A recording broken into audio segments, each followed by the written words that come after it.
Hello, welcome to another edition of the SOS show with James Lott Jr. I am James Lott Jr. It is Monday, June 8th, 2020. Yes, like that show. And I'm so glad to be back with you guys. I mean, it's been a really amazing month for me because it's my 5-year anniversary of doing this show. So this whole month I've had great guests from the NAPO orbit. And I'm continuing this with someone who is a certified professional organizer and productivity specialist. She's the owner of Freshly Organized, which I like that. She's the president-elect of our biggest organization in organizing, NAPO, which I'm very excited about. And she's from Nebraska, and I'm here in Los Angeles. My friend, Amy Tokos. Hi, Amy. Hey, how are you? Good. Thanks Again, for having me. You have the best smile. I love the smile. Keep smiling. Nice, thanks. My parents will appreciate that when I had braces and all that stuff. Yes. So tell your parents, good job. But it's even more than just the teeth. It's just that you have this. When I see you on, I've seen you on TV, on YouTube. I've seen you on TV, and I've seen you things. Your smile just bursts out. Oh, that's nice. Thanks. It does. You're welcome.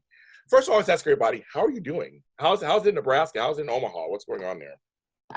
Omaha's great. I mean, we are enjoying some warm weather finally. Winters are harsh in Nebraska. Oh, I know. And I'm a Southern girl. I grew up in Arkansas, so I'm like, this is way further north than I ever imagined I'd ever be.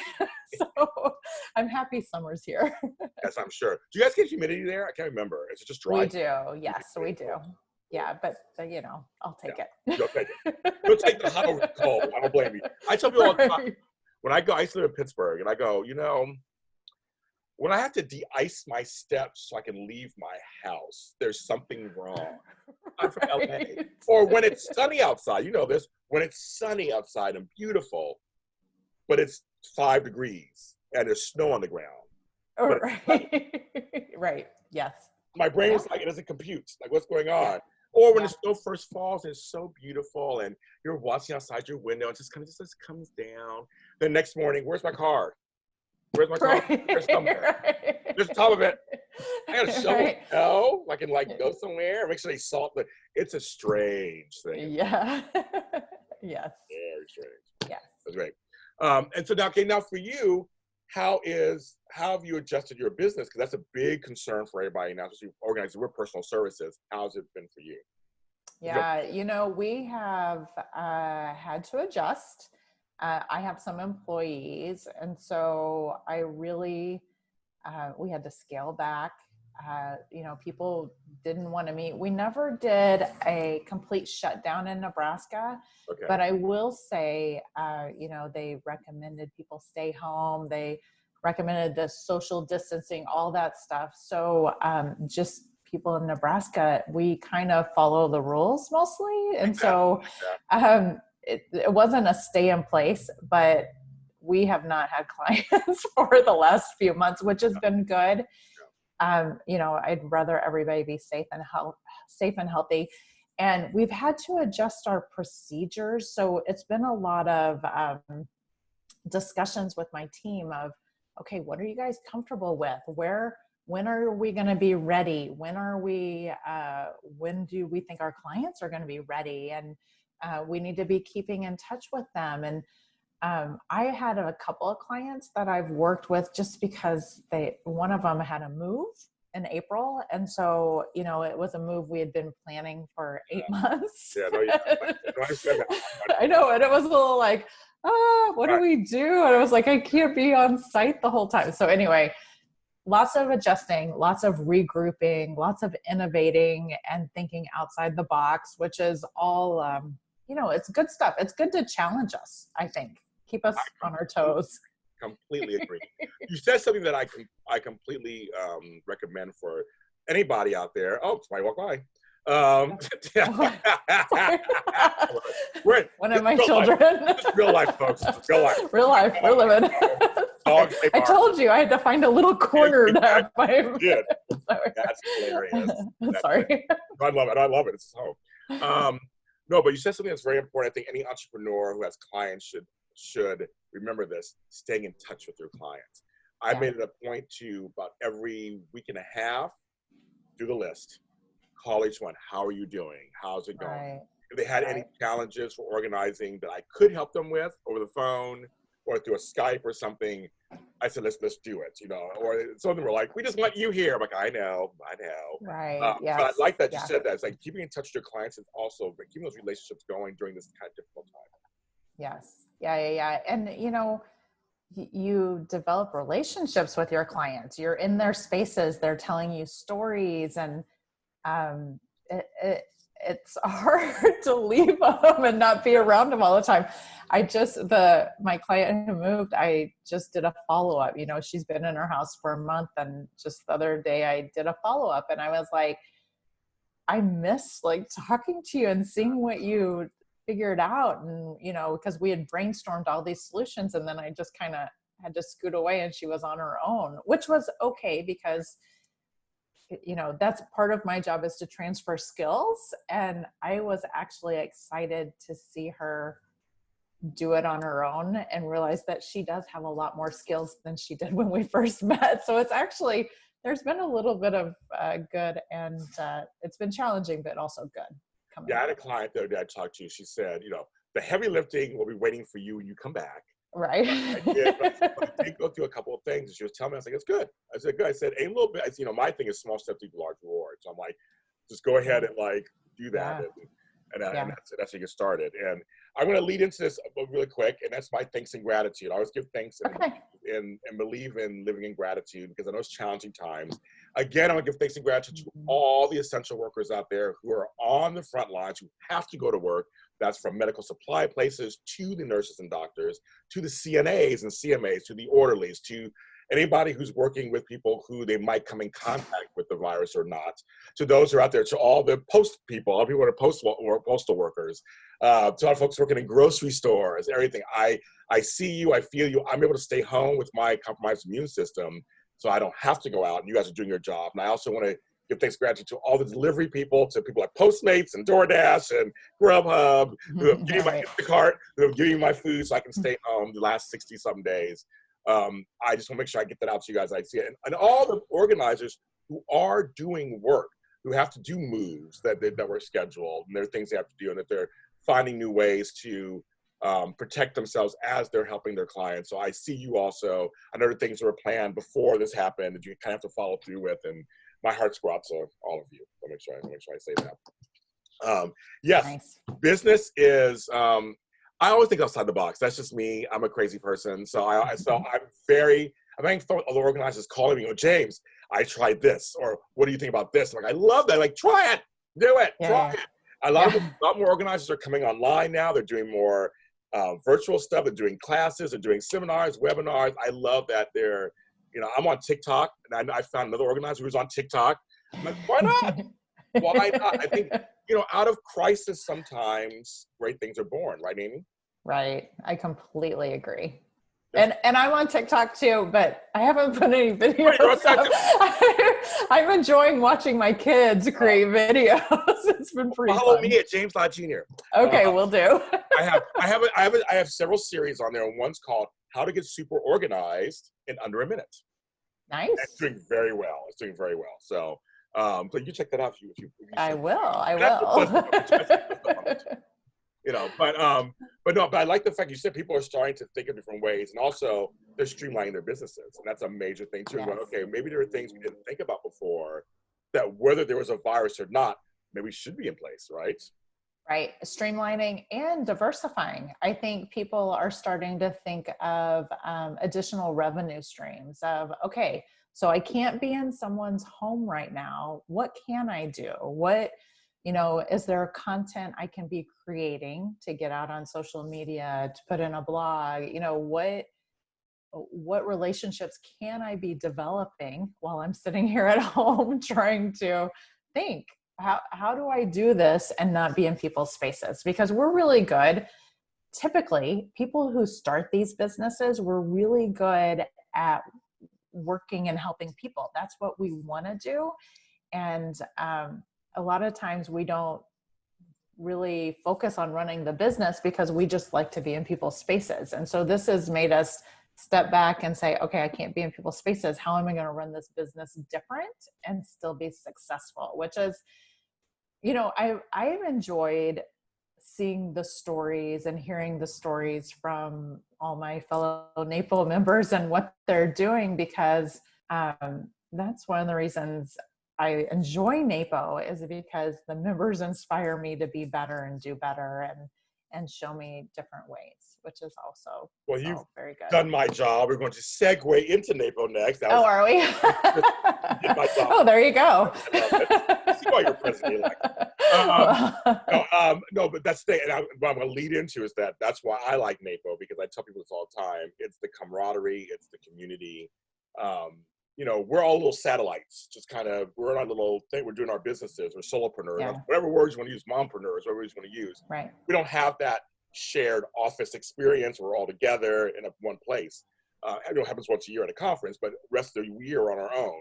So NAPO kind of is that shared space. I can call anybody up or email anybody in NAPO, and they get back to you. They talk to you. They share with you.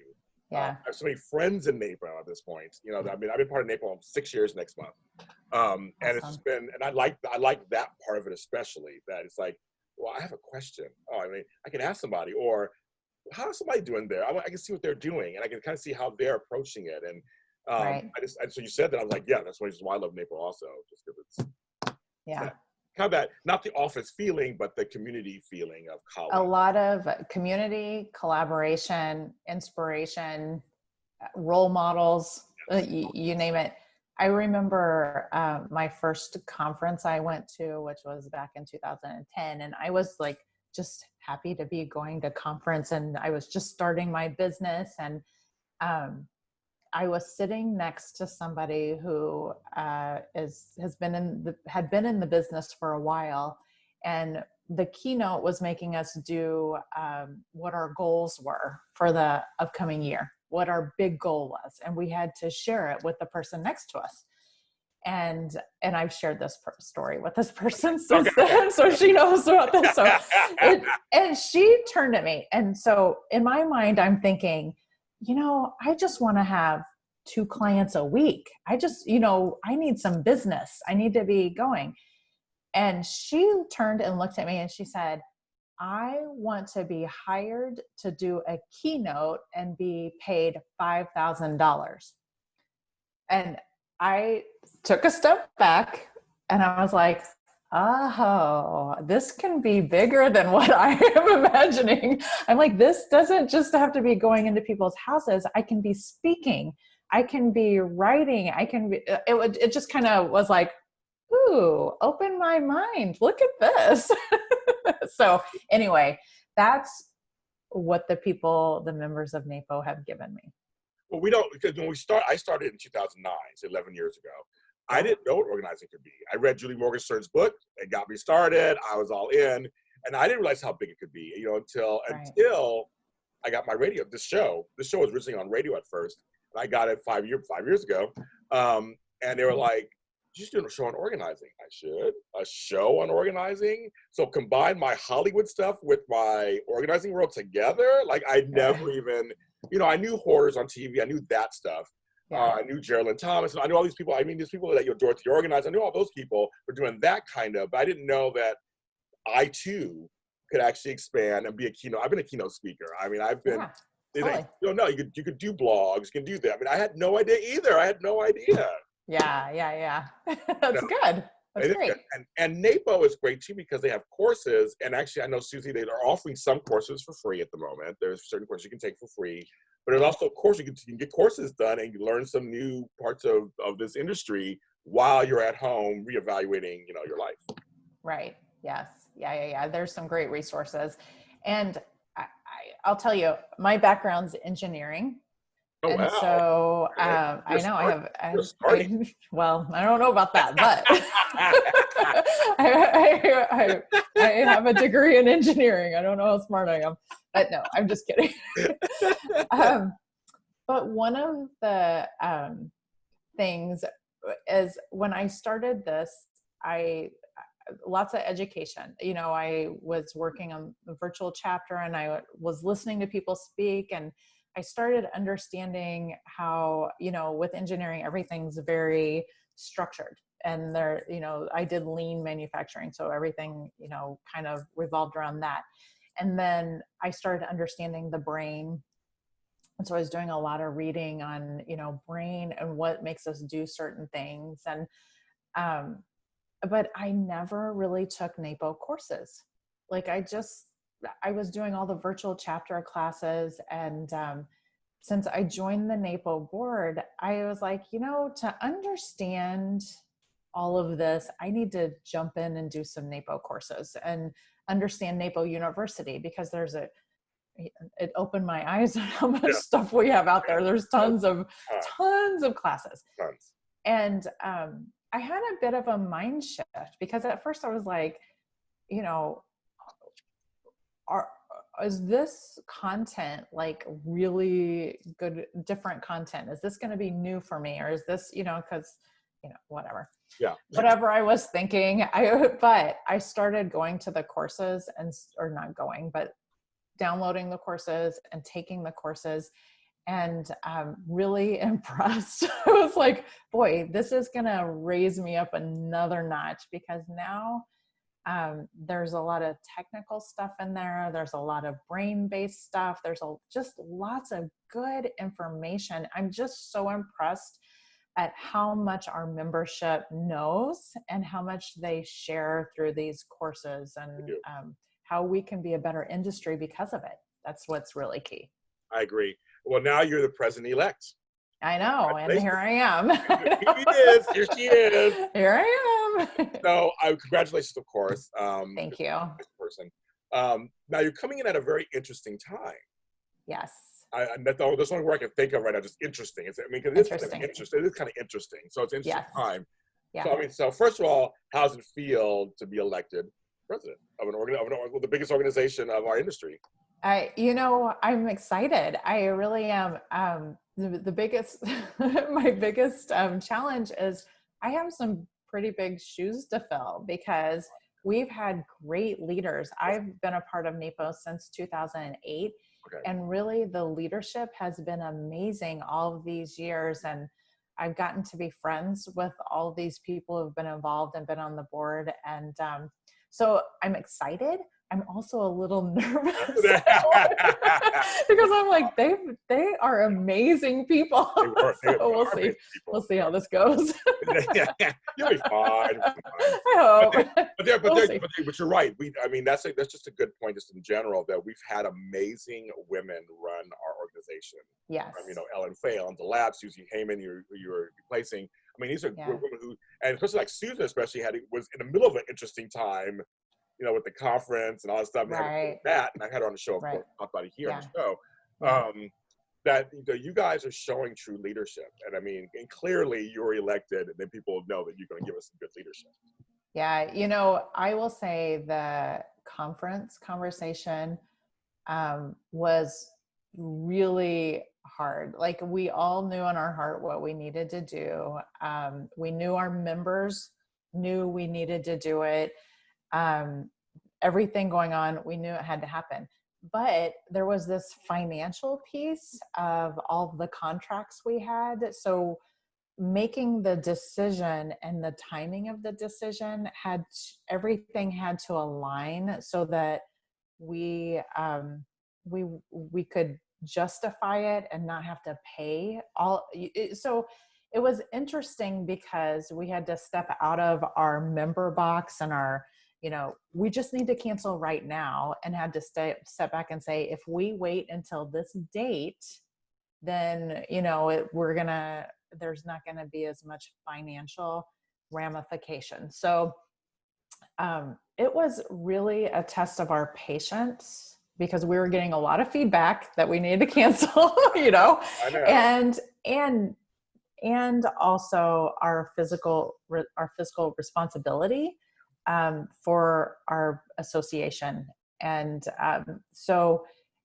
but I will say the board and all the board members had very thoughtful conversations around it. They were very, it was just really a good experience, and a hard decision, but a good experience to go through. I say, well, we're going through it now again. It's like, it's almost metaphorical to, or just kind of, it's kind of parallel to, that's the word I would use, parallel to our own businesses. You gotta have thoughtful conversations. If you have employees, you have to have those thoughtful conversations. How do you take care of them? I've had so many people on the show talk about that here. Like, I got a staff. So how do I look out for them personally and professionally? So it sounds like it's the same thing. It's like, we're not just an organization of just numbers. It's not just like, we take your money, we take your money, we take your money. We actually care about people. That's what people does. So it's like, you gotta look at that too. Yes. Yeah. Didn't envy you guys at all. Didn't envy you guys. I know. That's why I wrote. I wrote on the board. I said, I want to thank the board for their thoughtfulness. Right? And I know it's not. Yeah, that was nice.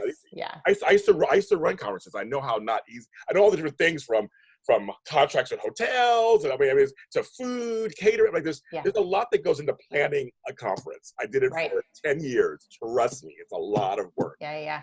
And in hindsight, it was really an easy decision, like in hindsight, but in the moment, in the unknown, everything wasn't as black and white. Now everything's black and white, everything's done. But anyway, it was like, we did the right thing, and we're just moving on and regrouping and innovating. That's what we're doing. and next year it's in my backyard, basically. Yeah. My first conference was LA. That was my first. Really? Nice. So it's kind of like a return to home for me. I'm very excited. Good. But for you, okay, so what are some of the things, what are some of your desires that you like to have happen under your leadership? You know what? My biggest desire is just letting the world know what we're doing. I mean, that's, I think NAPO is doing so much good stuff. Our members are doing so many good things. I think where we could be stronger is highlighting that and showing that off and making our members stars or whatever they want to be, getting them the exposure to make money and have very sustainable and strong businesses. And so I think it's like marketing and PR and getting the word out. I think that's what I'm passionate about. I know. That's my passion, because I think that's what would benefit our members the most is elevating our industry and letting the public know what we're doing. I will. Okay, so this is my show, folks. I say what I want. Well, okay. I say whatever I want. You go for it. I co-sign your idea completely, and that's something that I have brought up for years to some controversy, because I don't know all the inner workings of what everybody's doing in NAPO. And as you know, I've had so many of your members on, and our members on the show. It's something that I fully believe. I feel like NAPO is this amazing organization that should be more well known. People don't know what it is. They don't know what it is. Some people are like, NAPO, what's that? I'm like, it's this great organization I mean, like, I feel like they should be more well known. So I don't know the inner workings, but I am here. I am here to help however I can. I think we should have more of us on television, more of us on radio, more of us on podcasts, more of us with podcasts. I mean, I think it's just more of us on YouTube. I think it's just more write-ups. I mean, I got in Forbes magazine twice. It changed my life being in Forbes magazine. I mentioned NAPO both times because that's just something I think is important to let them know that I'm part of something that's not just some little rinky-dink operation. I think this is a real organization. Right. It gives you a little bit more credibility to say you're a part of this, and creating this public awareness is key to all of our success. I think that's just going to drive the industry and elevate everybody. I also agree. And there's some great chapters that I've had on the show all over the country.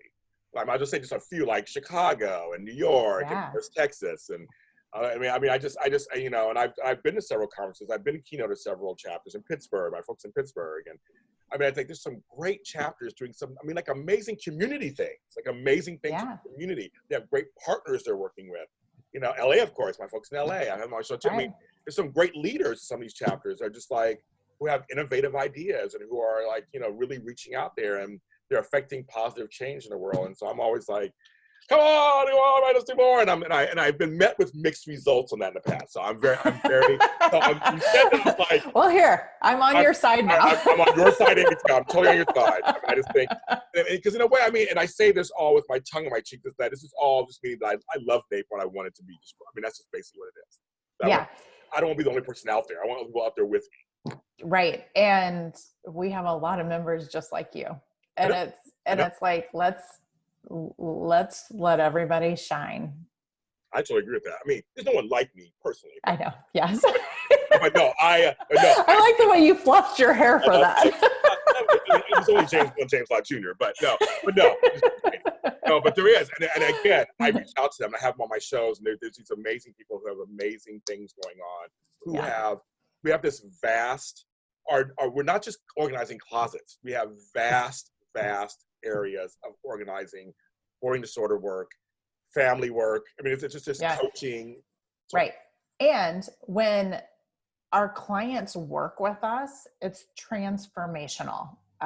Typically it could be transformational to their mornings getting ready, or it could be transformational of the whole home and life. So we bring a lot to our clients and to the conversation because we have all these skills. So anyway, I can toot the horn all day of what professional organizers and productivity consultants do, but I want the public to know. I want the public to be aware of who we are and how we're changing lives.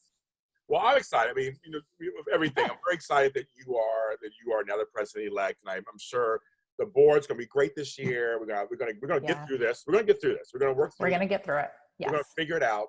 That's what organizers do. We problem solve. We figure things out. Yes. Naturally. So we're going to do that. And I'm optimistic that we're going to work through this to the next year, and we're going to find maybe slightly different way. I always call this not the new normal. This is the temporary normal. Right. But there might be some things that come out be great. Yeah, and we might shift. There's going to be some shifting, and that's okay. It may not go back completely to where it was, but hopefully we'll come out of it better. Yes, I agree. Amy, thanks for being on the show. Well, thanks for having me. This was fun. I'm so glad you're finally on the show. I'm like, I'm not on the show yet. I'm like, I haven't got to you yet. I've always wanted to. I haven't got to you yet. I know. Listen to you. That's what's wrong with me. Oh, that's nice. Well, I'll come visit anytime. I'll be doing this for a few years. Yes, you'll be welcome anytime. And tell folks where they can find your business, find everything on the interwebs. Freshlyorganized.com is where I am, Omaha, Nebraska. I do virtual organizing, and I have a whole team here. We do families, productivity. We kind of do it all. When we have a team, we can be very diverse in our offerings. So anyway, Omaha, Nebraska. Perfect. And of course, you can follow this show everywhere on the social media platforms, and it's on every streaming service, and it's on YouTube under JLJ Media. I have a book out called Small Steps Lead to Large Rewards. You can get that on Amazon, Kindle, or regular. It's my first organizing book. You get that, and I give you tips, just small tips that you can do. You can take it, put it in your purse, put it in your backpack, do a tip a day, however you want to do it, once a week. Check that out. And of course, you can follow me, James Lott Jr., where all James Lott Jr.'s are sold at James Lott Jr. on all social media platforms. That's where you find James Lott Jr. at. And I'm on TikTok. I just told her on TikTok. I have an organizing series on there. And I'm at TikTok at James Lott Jr. also. Everyone, please, please, please stay safe. Stay as sane as you can. And just organizing.